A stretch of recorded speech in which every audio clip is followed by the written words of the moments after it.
H Vinod இயக்கத்தில் தளபதி விஜய் நடிச்சிட்டு வர ஜனநாயகன் படத்தோட ஃபர்ஸ்ட் சிங்கிள் பத்தின அப்டேட் கிடைச்சிருக்கு. விஜய் நடிக்கிற கடைசி படங்கிறதால இந்த படம் மீது வழக்கத்தை விட கூடுதலாக எதிர்பார்ப்பு உருவாகி இருக்கு. அதை உணர்ந்த ராக் ஸ்டார் அனிருத் கூடுதல் எஃபர்ட் போட்டு இந்த படத்துக்கு மியூசிக் பண்ணிட்டு வராரு.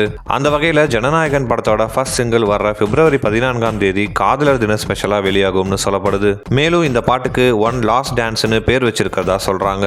தளபதி நடிக்கிற கடைசி படங்கிறதால அதை உணர்த்தும் விதமா இந்த பாட்டுக்கு இப்படி ஒரு பேர் வச்சிருக்காங்க. அசல் கோளாறு வரிகளில் தளபதி விஜயை இந்த பாட்டை பாடியிருக்கதாகவும் சொல்றாங்க. பீஸ் படத்துக்கு அப்புறமா பூஜா எக்டே இந்த படத்துல விஜய்க்கு ஜோடியா நடிச்சிட்டு வராங்க. இந்த பாட்டில் 2 பேரும் சேர்ந்து பயங்கரமா நடனம் ஆடி இருக்கதாகவும் சொல்றாங்க. ஜனநாயகன் ஃபர்ஸ்ட் சிங்கிள் பத்தின உங்களோட எதிர்பார்ப்பு என்னங்கிறத கமெண்ட் செக்ஷன்ல சொல்லுங்க.